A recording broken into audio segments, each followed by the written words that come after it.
Nous allons démarrer, Bezrat Hashem, le cours de ce soir, Parashat Toldot.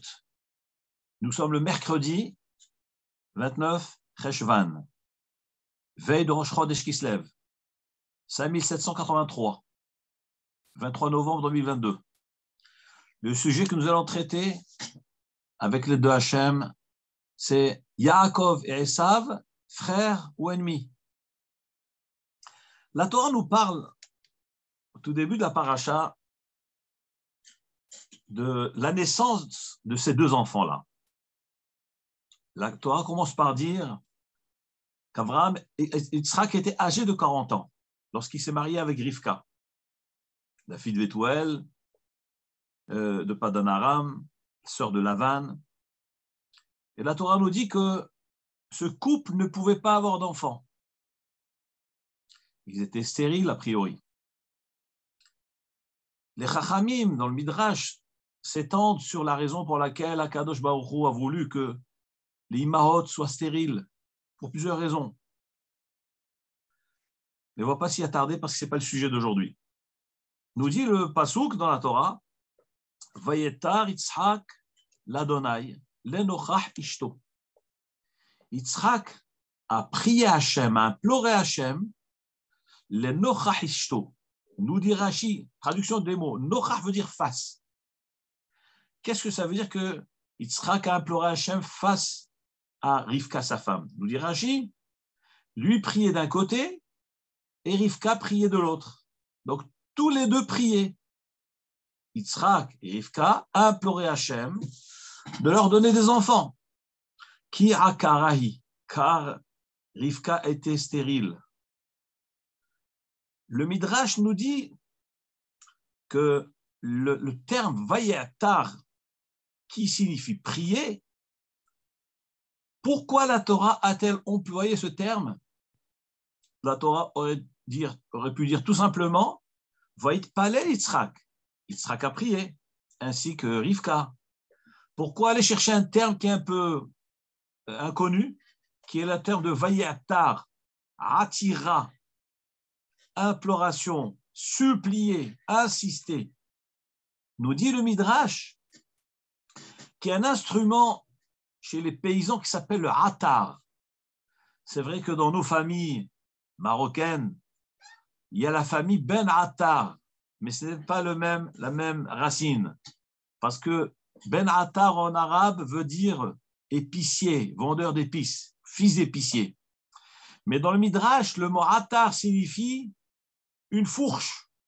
C'est un instrument que les paysans utilisent pour retourner la récolte, la paille. Alors on nous dit le Midrash. Pourquoi la Torah a employé le terme de vayatar pour dire prier? Car la prière du tzaddik est comparée à cette fourche, à cet instrument-là.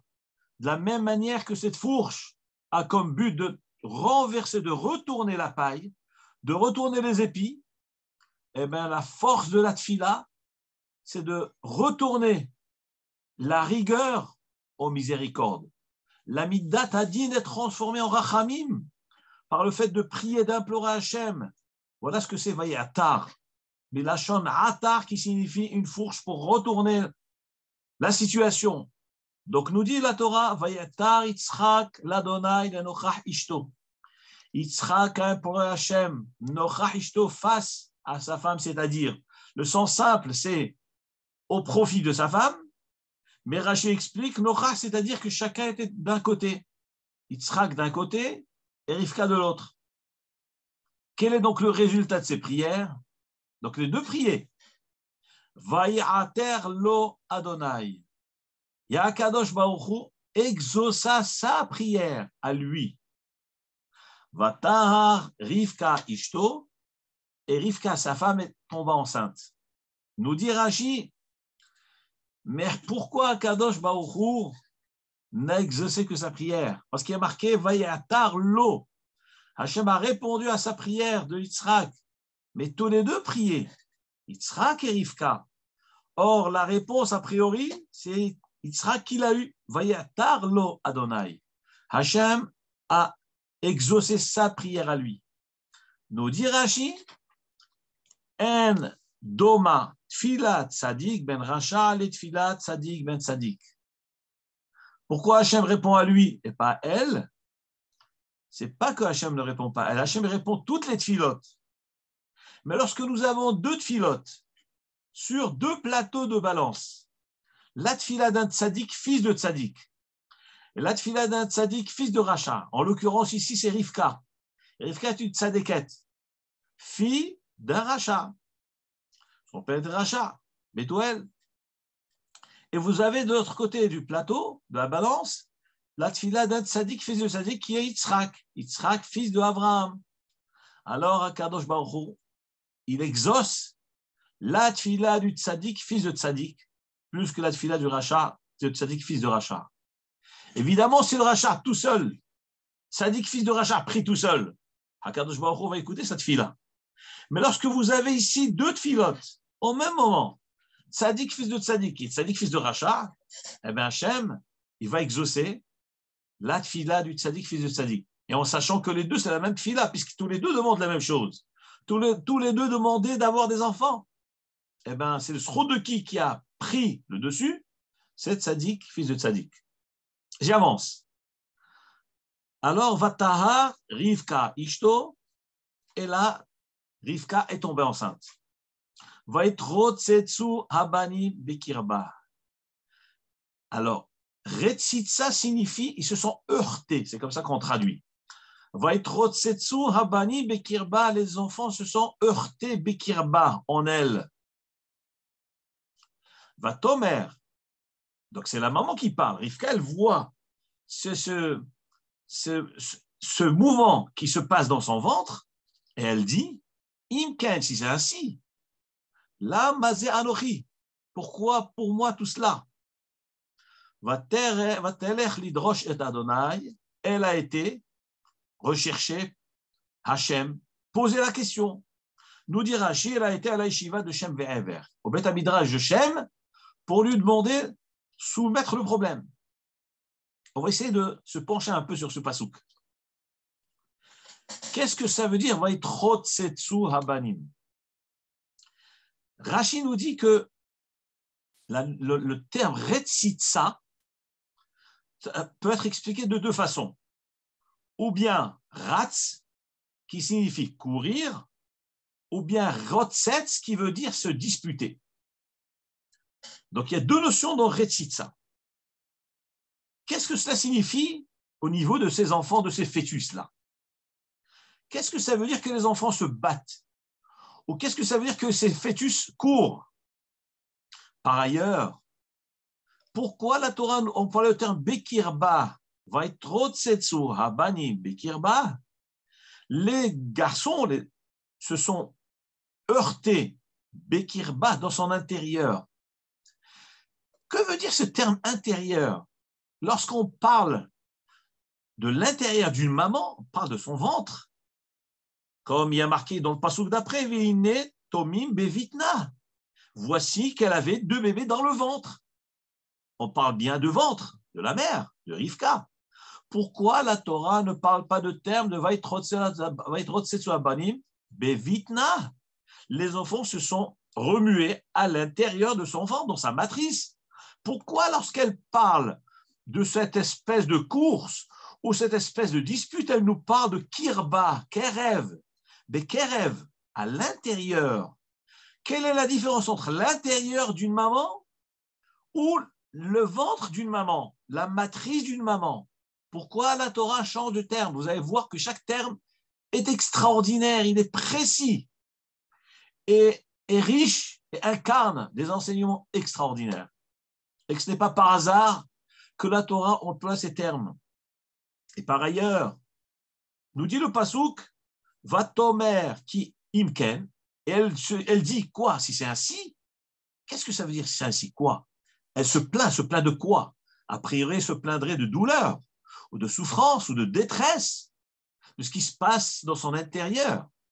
Et qu'est-ce qu'elle dit? Puisque c'est ainsi, ben alors, je vais aller voir le Rav. On a l'impression qu'elle se plaint. Elle se plaint de quelque chose. Mais qu'est-ce que le Rav va te rajouter? Donc d'abord, pour elle se plaint, elle se plaint de douleur a priori, elle va voir l'Hidrosh et Adonai. Rechercher Hachem. C'est quoi cette recherche de Hachem? Mais non, tu as mal au ventre, va voir un médecin. Va voir un médecin, demande-lui qu'est-ce qui se passe. C'est vrai, il n'y avait pas d'échographie à l'époque. Donc, elle va voir un médecin. Le médecin, il connaît son domaine. Là, elle parle d'aller voir Hachem. Et encore par-dessus le marché, les enfants se sont heurtés. Mais comment elle savait qu'elle avait des enfants? Il n'y avait pas d'échographie à l'époque. Elle les a entendus parler? Non. Alors, comment elle peut savoir que c'était plusieurs? Peut-être c'est un seul qui se tourne. On sait très bien, une maman, période de grossesse, lorsqu'elle est à terme, eh ben, ça se secoue, ou bien même avant. Le bébé se tourne dans tous les sens. Comment elle a su qu'il y avait des enfants? Pas seulement des. Si tu dis qu'elle sait qu'il y avait plusieurs, d'où elle sait que c'est deux, ce n'est pas trois ni quatre. Moi, j'aurais dit tout simplement, c'est un seul enfant. Que veut dire va être Rod Setsu Abak? Donc, vous voyez que chaque mot de ce pasouk demande explication.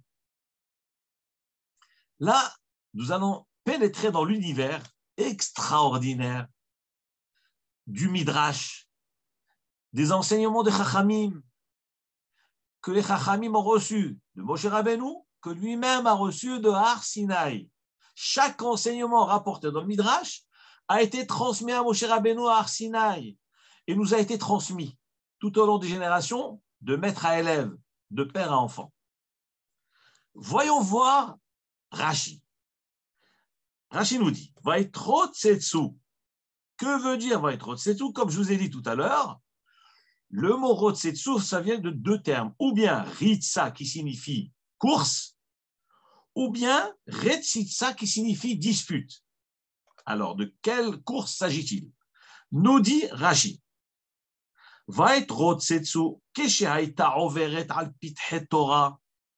Lorsque Rivka Imenu Alea Shalom, elle passait devant une maison de Torah, c'est-à-dire un Beth Midrash, un Beth Knesset, une yeshiva, et Rashi précise, c'est Shem Ve'ever, la yeshiva de Shem Ve'ever, Yaakov Ratz, Yaakov courait, ou Mefarkes Latzet, et se débattait pour sortir.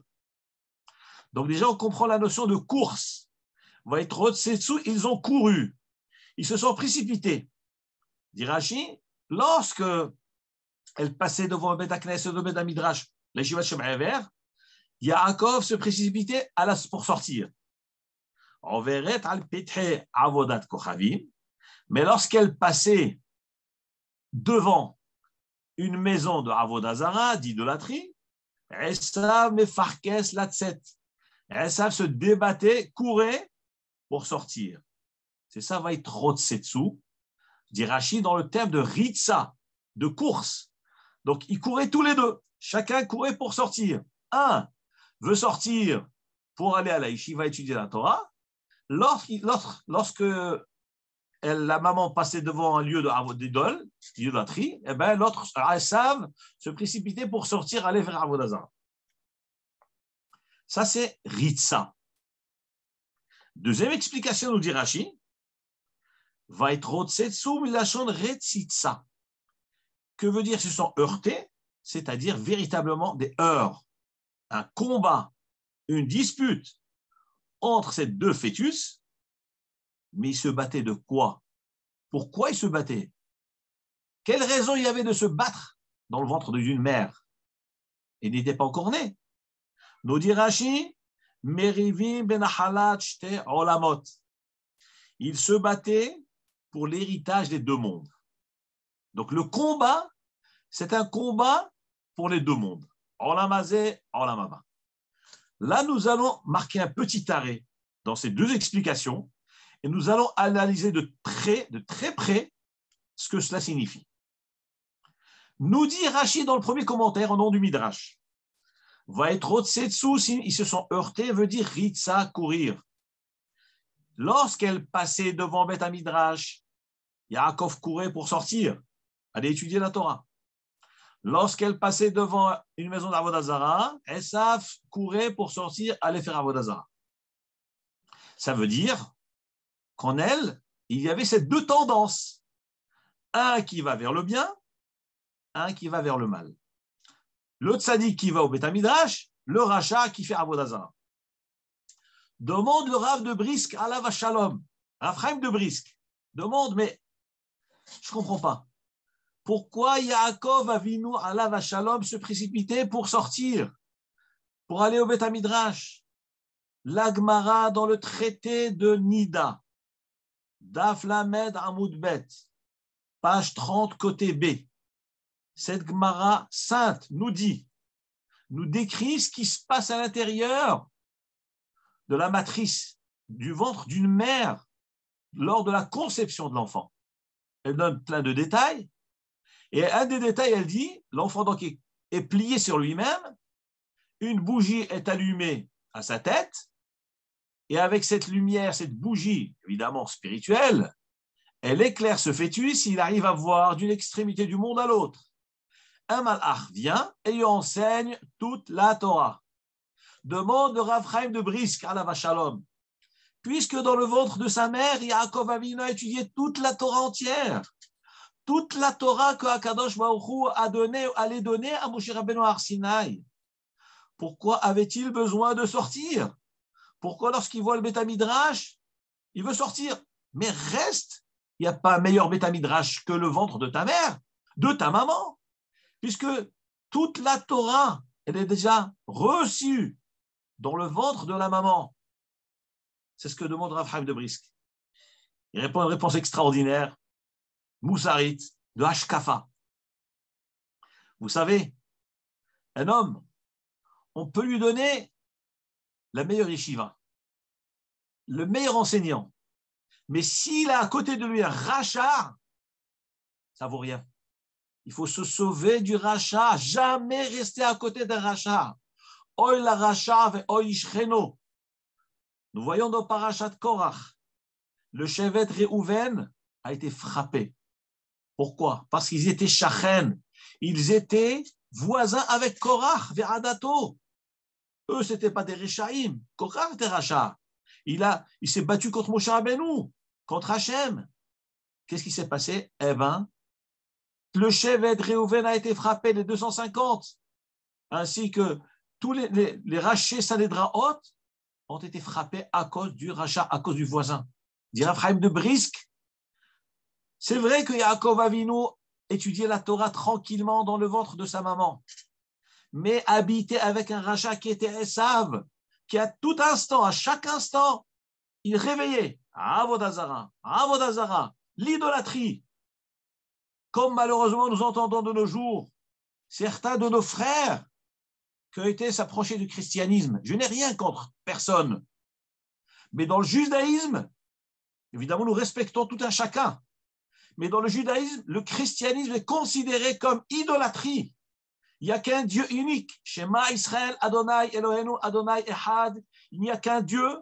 Ce Dieu unique, il n'a pas d'associé. On ne peut pas lui associer ni la Vierge, ni l'enfant de la Vierge. Ça n'existe pas pour nous. Donc, et surtout quand on entend qu'un de nos frères a été déclaré devant tout le monde qu'il s'approchait de ce que nous appelons l'idolâtrie, et avec fierté, sans aucune gêne, il le fait. Il entraîne derrière lui combien de nos frères les induire dans l'erreur, c'est une chose très très grave pour nous. Nous dit, c'est la paracha de la semaine, c'est extraordinaire ce que la Torah nous dit. Même si on est dans la Torah, même si cette personne prétend avoir étudié dans des écoles au Maroc, à Casablanca, et avoir étudié la Gemara et la Mishnah. Mais je pense qu'on ne parle pas de la même Gemara et de la même Mishnah, pas du tout. Parce que notre sainte Gemara, notre sainte Torah, notre sainte Mishnah nous dit qu'il faut s'éloigner de l'idolâtrie. C'est un des 10 commandements. Lo yelecha elokim acherim al panai. Tu n'auras pas d'autre Dieu étranger que moi, Hachem, Dieu unique. Et le hasard n'existe pas. Tout se révèle dans la paracha de la semaine, cette semaine où justement cette affaire éclate aux yeux de tous. Nous devons être vigilants. Le respect de tout un chacun, il est certain, respecter toutes les religions, mais il faut savoir ce que nous sommes, notre devoir. C'est ce que nous dit le Rav Chaim de Brisk. Rav Chaim de Brisk dit, bien que l'ange du ciel venait enseigner la Torah à Yaakov Avinu dans le ventre de sa maman, mais en présence de Esav Aracha, Yaakov Avinu a décidé qu'il faut s'enfuir, il faut s'éloigner parce que rien ne peut nous protéger de cette mauvaise influence de l'idolâtrie, de ce que c'est Avodah Zarah. On n'imagine pas la puissance que c'est, le koach hatum'a que ça peut faire sur nous, l'effet que ça peut faire sur nous. Et pourtant, on est plein de Torah. Pourtant, on est imprégné d'enseignements de l'ange du ciel. On est seul avec l'ange. Mais seulement, il y a un démon avec l'ange. Lorsqu'il y a un démon avec cet ange-là, eh bien, Chas v'Shalom, ça neutralise la force de l'ange. On doit s'éloigner. Voilà ce que nous révèle le Rav Chaim de Brisk Alav Shalom dans le parachat de cette semaine. Voilà pourquoi va être Rotsetsu Abanim. Les enfants se sont courus. Ça veut dire, Yaakov voyait Beth Midrash, je me sauve d'ici. Je ne reste pas un seul instant avec Esav Aracha. Et dans le sens inverse, Esav Aracha, lui, lorsqu'il voyait la maison de Avodah Zarah, il courait vers Avodah Zarah. Je me suis posé la question suivante. Puisque Esav était attaché à l'idolâtrie, attention, on parle bien de fœtus. Évidemment, ça aussi, ça demande des explications. Qu'est-ce que ça veut dire qu'un fœtus, il ressent les choses? Mais allons dans le relatif. Ce fœtus, lorsque sa maman passait devant une maison de Avodah Zarah, Mitrotsetz, il court pour sortir. Alors, mais pourquoi il ne sort pas alors? Il n'avait qu'à sortir. Comment se fait-il que la Torah nous parle d'un heurt intérieur, mais on ne nous parle pas d'une sortie? Tout le monde se présente à la sortie et Esav ne sort pas.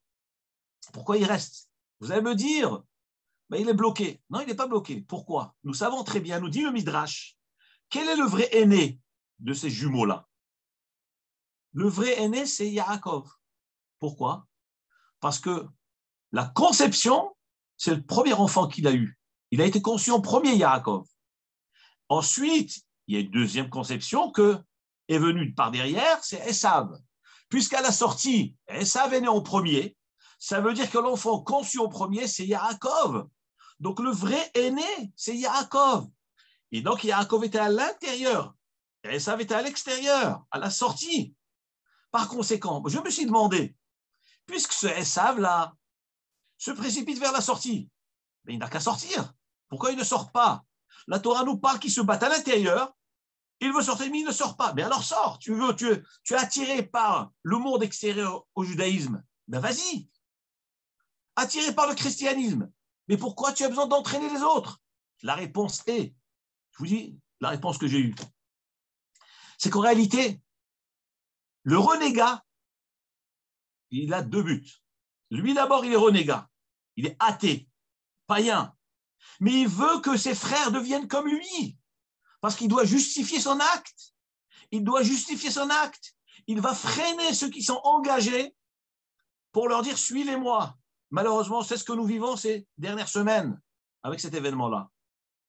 Eh bien, pourquoi Esav n'est pas sorti? Parce que lui, il n'est pas intéressé à sortir tout seul pour montrer qu'il fait Avodah Zarah. Il est intéressé à empêcher Yaakov. Il empêche Yaakov de sortir, de faire Avodat Hashem. Où est-ce que nous voyons cette notion-là? Que celui qui ne garde pas la Torah, non seulement il ne garde pas la Torah, mais il ne veut pas que les autres gardent aussi la Torah. Tu ne veux pas garder la Torah, fais-le en privé, va, cache-toi. Pourquoi tu as besoin de faire un film, d'entraîner derrière toi des gens et de leur dire, vous voulez une réponse à ma conversion, allez voir le film? Tu cherches quoi à faire avec ça? Tu cherches à influencer tes frères? Tu penses que tu as raison, va dans ton petit coin, va sur une île, fais-le tout seul. Pourquoi ce Esav ne sort pas? C'est parce qu'il veut non seulement lui-même faire de l'idolâtrie, mais il veut freiner Yaakov à Tzadik, il veut le coincer, qu'il ne sorte pas de là-bas. Où est-ce que nous voyons cette notion-là? Nous voyons cela dans Amalek. La Torah nous dit Zachor et Asher asa lecha Amalek. Souviens-toi ce que Amalek t'a fait. Asher kachabader. Il t'a refroidi sur le chemin lorsque tu revenais, tu sortais de Mitzrayim. Il t'a refroidi. C'est qui ce peuple, Amalek? Qu'est-ce que ça veut dire refroidir? Nous dit le Midrash, à quoi cela ressemble? L'attaque de Amalek, elle ressemble à quoi? C'est comme si quelqu'un, un petit nain, il s'attaque à un géant. Mais qu'est-ce qu'un petit rigolo veut faire contre un géant? Mais le géant va l'écraser. Qu'est-ce qu'un petit juif renégat va déclarer contre tout un peuple? Des millénaires de Torah, des milliers de Talmidei Chachamim, de Tzadikim, de Ovdei Hashem. Qu'est-ce qu'un petit rigolo est capable de faire? Eh bien, Amalek, c'est exactement ça. Amalek arrive, il sait que le peuple juif est un peuple fort, puissant, avec Hakadosh Baruch Hu à sa tête. Ce peuple est sorti de Mitzrayim. Les 10 plaies, les miracles, les makot, l'aman, Kiryat Yamsouf. Qu'est-ce que toi, petit rigolo de Amalek, tu veux affronter ce peuple géant? Nous dit le Midrash. Vous voulez savoir à quoi ça ressemble? Ça ressemble à un homme qui voit une baignoire pleine d'eau bouillante, brûlante, il se jette dedans. On dit, mais tu es fou, mais tu es suicidaire, mais qu'est-ce que tu fais? Pourquoi tu te jettes dedans? Vous savez qu'est-ce qu'il répond? Il dit, vous savez, eh ben, mon intention, c'est de refroidir cette baignoire. Il dit, mais t'es fou, mais tu vas brûler dedans. Il dit, non, je sais que je vais brûler, mais au moins je vais baisser d'1 degré la chaleur de cette baignoire. Nous dit le Midrash, ça c'est Amalek. Il sait qu'il sera anéanti, il sait qu'il sera effacé, il sait qu'il va mourir. Pourquoi tu fais ça? Mais tu es suicidaire. Ben oui, parce je veux montrer aux autres qu'on peut oser. On peut oser toucher le peuple juif. On peut oser toucher la Torah. Mais c'est du feu la Torah, mais tu vas brûler, tu vas perdre ta vie. C'est pas grave. Je perds ma vie, mais je montre aux autres qu'on peut oser. Ben, tu perds ta vie parce que tu montres que tu veux oser. Tu veux oser. C'est exactement l'histoire de Amalek. C'est ça l'histoire de Esav et de Yaakov. Esav veut faire l'idolâtrie, ben va faire l'idolâtrie. Pourquoi tu ne sors pas lorsque ta maman passe devant Avodah Zarah? Non, parce qu'il n'est pas intéressé à sortir, lui. Il est intéressé à empêcher les fidèles de Hachem. Il est intéressé à freiner Yaakov Avinu. Voilà ce qu'il veut, au fond. Il sait que c'est du sheker, ce qu'il cherche. Il sait qu'Avodah Zarah n'a pas de sens. Comme David Amelech a dit, Avodah Zarah, elle a des yeux, mais elle ne voit pas. Ils ont des oreilles, ils n'entendent pas. Ils ont un nez, ils ne sentent pas. Ils ont une bouche, ils ne parlent pas. Mais dis-moi, la Torah te dit clairement, Avodah Zarah ne vit pas, elle n'entend pas, elle ne parle pas. L'idolâtrie ne parle pas. Qui va croire à un bébé qui est né d'une vierge? Qui va croire à ça? C'est une chose claire dans le Talmud, ça n'existe pas. Il faut un mariage normal. Qu'est-ce que nous voyons de cela? L'idolâtrie est une chose très grave dans la Torah. La Torah nous parle de Esav, de Yaakov. On voit ce combat qui s'est passé il y a plusieurs milliers d'années, mais il est d'actualité. Maaseh Avot, Siman Labanim. Ce que nos ancêtres ont vécu, c'est l'histoire qui revient sur elle-même. Nous devons tirer une leçon de tout cela. Encore une fois, avec tout le respect que nous avons pour tout un chacun. Chacun a le choix de choisir ce qu'il veut. Mais en tant que juifs, nous avons des devoirs. Et nous avons aussi le devoir de dire à nos frères juifs que nous n'avons pas le droit de s'approcher d'autre chose qui n'est pas le judaïsme. Nullement, c'est un mépris pour les autres. Pas du tout, loin de là. Chacun prend ses responsabilités. Mais nous devons préserver nos frères et le peuple juif. Et tout celui qui veut découvrir la Torah, eh ben, il est le bienvenu. Il lui suffit juste de plonger dans l'étude, il découvrira de lui-même l'authenticité, la véracité de ce que c'est le peuple juif, de ce que c'est la Torah et les mitzvot. On avance un petit peu. On a demandé tout à l'heure, mais comment Rivka a su qu'elle avait 2 enfants? Elle avait 2 bébés. C'était des jumeaux. Eh bien, en réalité, les Chachamim m'expliquent qu'elle ne savait pas que c'était des jumeaux. Elle pensait que c'était un seul enfant. Justement, c'est ça qui va expliquer toutes les questions que nous avons soulevées tout à l'heure. Qu'est-ce que nous avons demandé? Le pasuk dit Vaïtrot setsu habanim bekirba. Les enfants se sont heurtés dans son intérieur. On a demandé qu'est-ce que ça veut dire l'intérieur. Il faut dire bevitna, dans son ventre. On a demandé deuxième question, mais pourquoi elle a été chercher un prophète? Va-t-elle l'hydroche et Hachem? Elle a été chercher Hachem, demander une prophétie. Mais quel rapport avec la prophétie? On va voir un médecin.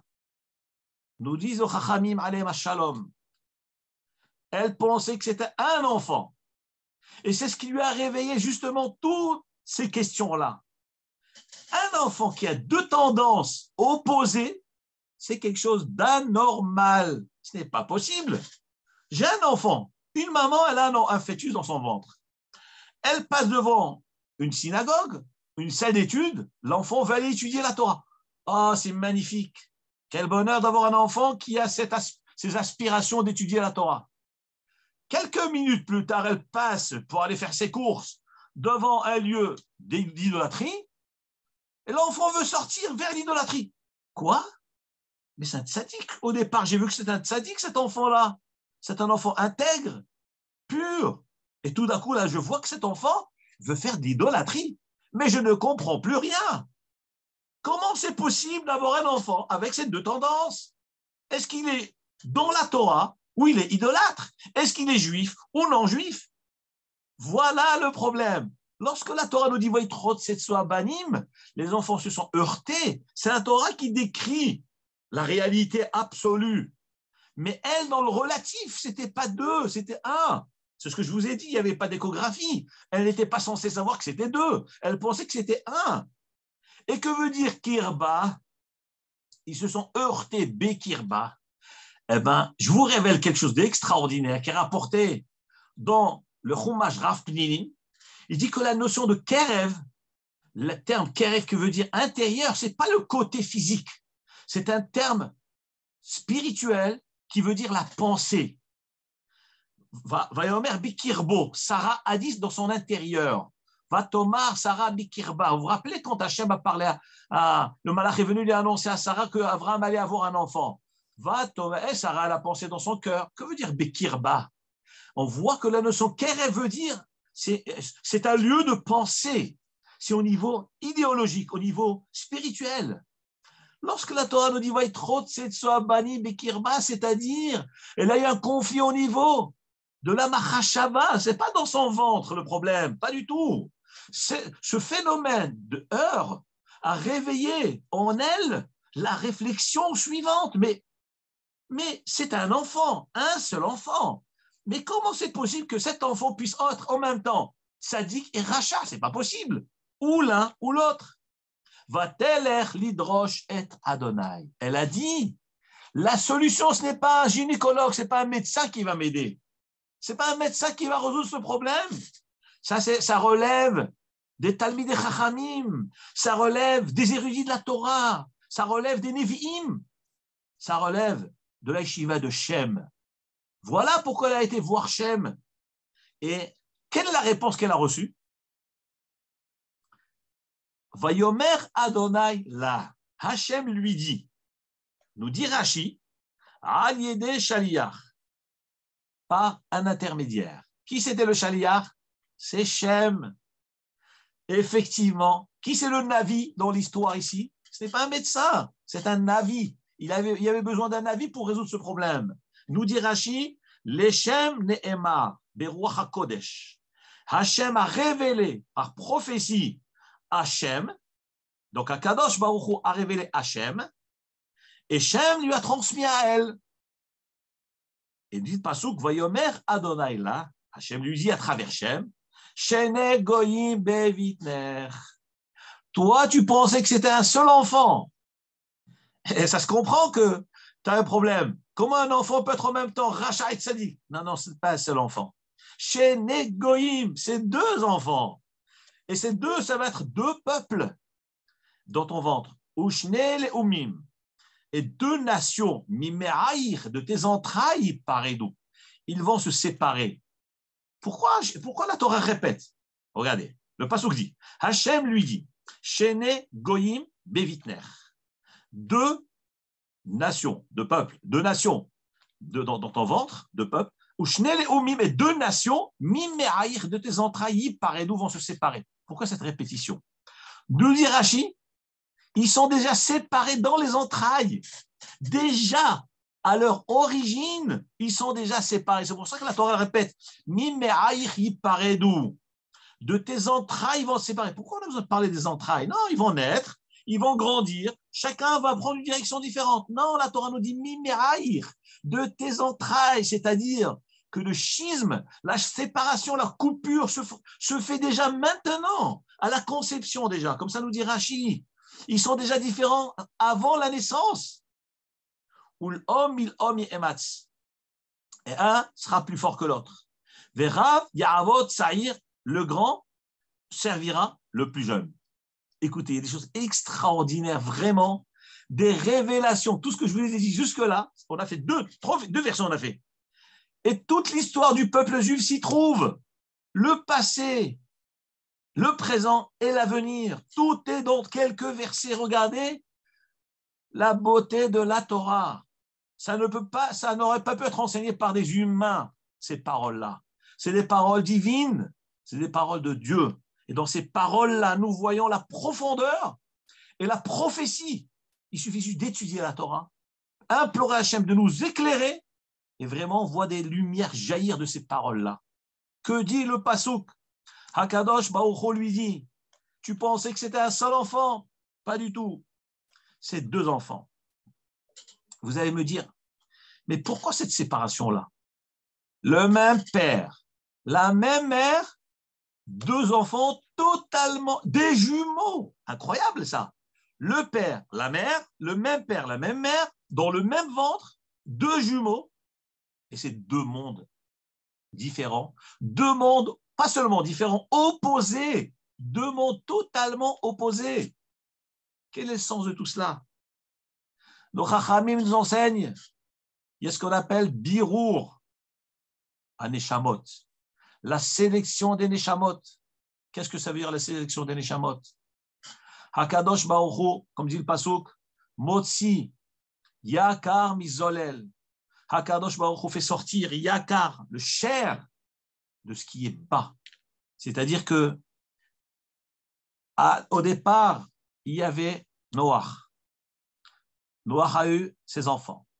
Ensuite, il y a eu les descendants de Noach jusqu'à arriver Terach. Terach était idolâtre. Il était idolâtre. Il a eu 3 enfants. Abraham, Haran et Nahor.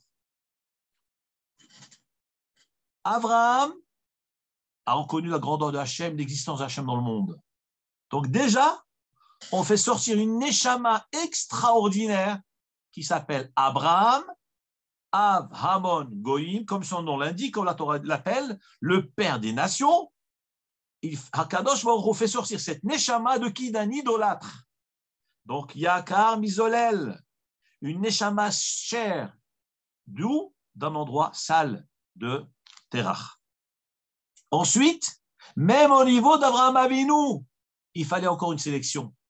Hakadosh Baruch Hu devait sélecter dans la neshama d'Abraham Avinu, il fallait encore purification.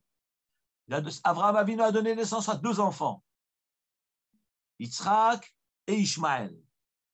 Yitzhak, c'est d'où va naître Yaakov. Ishmaël, d'où va naître le peuple, le monde arabe, le monde de Ishmaël. Ensuite, de Yitzhak, donc au niveau de Yitzhak, après cette sélection, on a mis Ishmaël de côté, il y a Yitzhak qui est là, encore une nouvelle sélection dans la neshama de Yitzhak. Yitzhak va donner naissance à 2 enfants, Yaakov et Esav. Arrivé à Yaakov, là, le mal est totalement écarté. La neshama est limpide. Donc, Yaakov qui est neshama pur, qu'on appelle Phir Ha'avot, l'élu, le choisi de tous les patriarches. Yaakov Avinu alav hashalom s'appelle Phir Ha'avot, l'élu et le choisi. Pourquoi le choisi? Parce que c'est la neshama la plus pure, la plus nettoyée, la plus sélectionnée. Et de Yaakov, Yaakov va donc porter le nom de Israël, et de lui va naître Am Israël, Béné Israël, le fameux peuple juif, pour l'éternité. Donc nous voyons qu'Akadosh Baruch Hu, dans son calcul, dans sa démarche, il a dû sélectionner dans les Neshamot. Donc il a fallu séparer d'Avraham Avinu, de Yitzhak, il fallait aussi séparer deux Neshamot, Yaakov et Esav. Donc, ils sont du même père, de la même mère. Là, c'est une division dans la Neshama de Yitzhak. On va diviser, on va enlever les déchets, on va laisser que le meilleur. Ça sera Yaakov. Donc, les deux jumeaux, dans le ventre, un va courir vers Beth Midrash, l'autre va courir vers l'idolâtrie. Nous dit le Pasuk, Shene Goyim Bevitner. Alors, Goy, les gens traduisent dans le monde, Goy veut dire non-juif. Mais en réalité, ça veut dire quoi non-juif? Le mot Goy veut dire peuple. Comme nous voyons dans le verset, Loïsa Goy, El Goy Herev, un peuple ne lèvera pas l'épée sur l'autre. Souvent, lorsqu'on dit à un non-juif, t'es Goy, il prend ça péjorativement. Pas du tout, c'est pas péjoratif, parce que dans la Torah, le mot Goy veut dire peuple, tout simplement, c'est pas péjoratif. Par contre, quand on dit que t'es un juif, ça laisse entendre ça juif, peut-être. Alors, en tous les cas, le terme Goy veut pas dire, ça veut dire nation. Shene Goyim Bevitner. Deux peuples, deux nations. Et ce qui est intéressant, c'est que normalement, le Goy, ça s'écrit avec un Vav. Goy avec Yud. Là, il manque un Vav. Et Rachid dit quelque chose d'intéressant. Rachid dit que ça peut se lire Geim. Le Yud doublé, dédoublé, au lieu qui est Vav Yud, il y a marqué deux fois Yud, Goim. Alors il dit qu'un Yud, il peut être remplacé par Aleph, et ça se lit Geim. Shene Geim Bevitner. Qu'est-ce que cela signifie? Rashi nous révèle le nom du Midrash. Lorsqu'Akadosh Baruch Hu a dit à Rivka, par l'intermédiaire de Shem, les enfants que tu as dans ton ventre, Shene Goyim Bevitner, deux peuples. Il faut lire Shene Geim. Qu'est-ce que veut dire Geim? Geim veut dire des gens grands, importants. Dans ton ventre, tu as deux hommes, deux enfants importants. Ah bon? Mais il y a l'idolâtre dedans dans l'histoire. Pourquoi du coup on parle maintenant d'important? Là, il y a un message extraordinaire à tous ceux qui veulent nous entendre, ceux qui veulent se rapprocher de la vraie vérité. Je ne parle pas de nos frères juifs, je parle de ceux qui ne sont pas juifs. Regardez ce que nous révèle notre Sainte Torah. Shene Goyim Bevitner. Hakadosh Baruch Hu lui révèle, il y a deux peuples dans ton ventre. Et Rachid dit Geim, ça se lit Geim qui veut dire deux grands, deux personnalités dans ton ventre. Qui c'est ces deux personnalités? Antoninus et Rabbi. Antoninus était un empereur romain. Et Rabbi, c'est Rabbi Yehuda Hanassi qui est l'auteur de la Mishnah. Ces deux, nous dit la Torah, Shene Goyim Bevitner, qui sont dans ton ventre. Ça veut dire, nous savons très bien l'histoire d'Antoninus. Vous savez que Antoninus, c'est un nom juif. Et les Romains avaient décrété l'interdiction de circoncire, des circoncisions. Et voilà qu'un jour, malgré tout, un enfant juif est né et la maman a décidé de le circoncire. D'amener chez le Moël, ils l'ont circoncis. L'empereur convoque cette maman avec son bébé.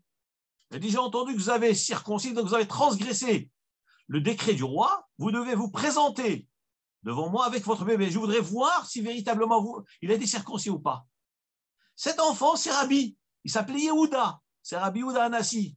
Il nous dit, le Midrash, que cette maman a pris son bébé. Elle a dit, Hachem, aie pitié de moi et de mon enfant. Qu'est-ce que je vais dire à l'empereur? Mais je vais, comme il me l'a demandé. Sur son chemin, elle s'arrête dans une auberge. L'aubergiste venait d'avoir un enfant, venait d'avoir un bébé. Et elle lui dit, écoutez madame, je vous en supplie, ayez pitié de moi. Échangeons les enfants, je vous donne mon bébé, parce que ce bébé, si je le prends avec moi, il va être tué, il va être assassiné par l'empereur. Gardez le mien, donnez-moi le vôtre. Vous êtes romain, je prends le vôtre. Je vais chez l'empereur, lui présenter et lui dire, voilà mon enfant. Elle a dit, d'accord. Cette maman non juive a accepté, en prenant ce risque terrible. Donc, la maman de Rabbi Yehuda Hanassi a pris le bébé, elle a pris le bébé romain, elle l'a amené chez l'empereur. L'empereur, il dit à la maman, montre-moi le bébé. Alors, la maman dit, il n'est pas circoncis, je lui montre-le-moi quand même. Elle le découvre. L'empereur voit que l'enfant n'était pas circoncis. Elle dit, madame, vous pouvez retourner chez vous en paix avec votre enfant. La maman retourne, elle retourne à l'auberge, elle redonne le bébé à l'aubergiste, elle reprend son bébé. Plus tard, nous dit la Gemara, nous disent les Chachamim, cet enfant va grandir. L'enfant non juif va grandir, va devenir lui-même l'empereur. Il va s'appeler Antoninus. Le petit juif va s'appeler Rabbi Yehuda Hanassi, le prince du peuple juif. Ces deux personnalités étaient liées d'une amitié unique, un lien extraordinaire. Le Talmud nous raconte un tas d'histoires, d'échanges qu'il y avait entre Antoninus et Rabbi, des questions qu'Antoninus demandait à Rabbi sur la Torah, sur le Talmud, et Rabbi lui répondait. Et le Talmud nous raconte qu'à la fin, Antoninus s'est converti au judaïsme en découvrant la véracité de la Torah. Voilà ce que Rashi nous révèle, nous, chers amis. Chez Negoïm et Wittner, vrai. Ils ont deux tendances. Un idolâtre, un qui va servir Hachem, un qui va servir l'idole. Mais ils sont chez Negoïm, Geïm, c'est des grands tous les deux. C'est celui qui est idolâtre, il décide de faire teshuva, de revenir vers le Dieu unique. Il sera très grand. Il est bien accepté. Voilà ce que Rashi nous dit. Antoninus et Rabbi ne se sont jamais séparés. Un a sauvé la vie à l'autre. Antoninus a sauvé la vie à Rabbeinu Akadosh. Et Rabbi Yehuda Hanassi a donné Olam Haba à Antoninus. Il a donné Olam Haba au Goy, qui est devenu juif. Ber Tzedek. Voilà ce que nous révèle la Torah. Pourquoi aller chercher l'idolâtrie? On est tous issus de la même mère, du même père. On est jumeaux. On est jumeaux, c'est incroyable. Comment un couple, deux enfants jumeaux, un va décider malgré tout d'être idolâtre? Mais pourquoi? Mais pourquoi? Et nous dit la Torah chez Geim. Ils sont grands tous les deux. Comme nous voyons dans le Talmud. Antoninus et Rabbi. Mais la Torah nous révèle, encore quelques détails après, je voudrais arrêter le cours. Ça sera deux nations totalement séparées. Un sera plus fort que l'autre. Mais lorsqu'on traduit ces mots, un sera plus grand que l'autre, mais qui? Plus grand que qui? Eh bien, nous dit Rashi, c'est la réciprocité. Obligatoirement, lorsqu'un est grand, l'autre sera petit. Et on ne dit pas qui sera grand, qui sera petit. Nous dit la Torah, lorsqu'Israël font avodat Hashem, sont fidèles à Hashem, alors Israël est grand. Et il sera un grand peuple, honoré, glorifié. Et l'autre sera petit. Un sera plus fort que l'autre. Qui sera plus fort? Si Am Israël garde la Torah, ils seront plus forts, donc il y aura un faible. Celui qui ne garde pas. Mais si Chas v'Shalom, Israël ne garde pas la Torah, eh bien, un peuple plus grand que l'autre. Qui? Celui qui est idolâtre sera plus fort que celui qui est censé être croyant en Hachem. Donc, c'est un terme qui est réciproque, qui est dans les deux sens. Et nous dit la fin du pasuk, Verav Ya'avot Sa'ir. La finalité, c'est que le grand, qui c'est le grand? C'est Esav, puisqu'il se prétend Bechor. Il se prétend être né avant. Il se prétend plus fort. Qui c'est Esav de nos jours? C'est les nations, c'est le monde, c'est les riches. Ceux qui sont contre le judaïsme, ceux qui sont contre la Torah. Ça s'appelle Rav, le grand. Eh bien, la Torah nous révèle Verav Ya'avod Sa'ir. Le grand servira le petit. Qui c'est le petit? C'est le petit Jacob, le petit Yaakov, oppressé. Voilà ce que nous révèle la Torah. Nous ne cherchons pas les honneurs. Le peuple juif ne cherche pas les honneurs. Nous ne cherchons que servir à Kadosh Baruch Hu avec pureté, avec attachement, avec sincérité. Si on le sert comme il se doit, Akadosh Baruch Hu nous donne les honneurs. Mais nous, on ne peut pas aller se procurer les honneurs. On n'écrase personne, on rejette personne, on respecte tout le monde. Mais la Torah, c'est un fait. C'est un fait. Hakadosh Baruch Hu qui a créé le monde, il a créé des patriarches, il a créé des enfants, il a un fils aîné qui s'appelle Jacob. Les frères sont tenus de respecter le fils, le frère aîné. Le frère aîné en aucun cas n'est là, il n'est pas là pour écraser les autres frères, pas du tout. Mais le père a décidé, Hachem a fait, qu'il y a un enfant qu'on appelle l'aîné de la famille. Eh ben, on respecte l'aîné de la famille comme si c'était le père de la famille. C'est comme ça que nous devons concevoir les choses. Les nations par rapport au peuple juif, nous devons avoir le respect absolu vis-à-vis de tous. Les nations doivent aussi nous respecter et savoir que si le maître du monde a décidé qu'il y a un fils aîné, eh ben, il faut respecter. Et si on ne respecte pas, eh ben, on sévit. Les peuples sévissent. Parce que c'est ce qu'Akadosh Baruch Hu dit, c'est le maître du monde. Je termine sur ces termes. Quand Hachem nous aide, nous ouvre notre cœur, nous éclaire et nous montre le vrai chemin pour pouvoir se rapprocher de lui. Être un homme bon. Concernant tout juif, garder toutes les mitzvot de la Torah. En ce qui concerne les non-juifs, en ce qui concerne ceux qui ne sont pas juifs, le respect de l'autre, le respect des humains, la crainte de Dieu. Il y a un Dieu dans le monde, la croyance en un Dieu unique et le respect d'autrui. C'est des règles universelles, sont passées par le judaïsme. C'est quelque chose de très logique, de très simple. Et que Hachem nous protège tous et qu'on puisse assister très bientôt à la reconstruction de Jérusalem, reconstruction du temple et la résurrection de tous les morts et pouvoir les revoir, chanter et danser avec eux. Shabbat Shalom.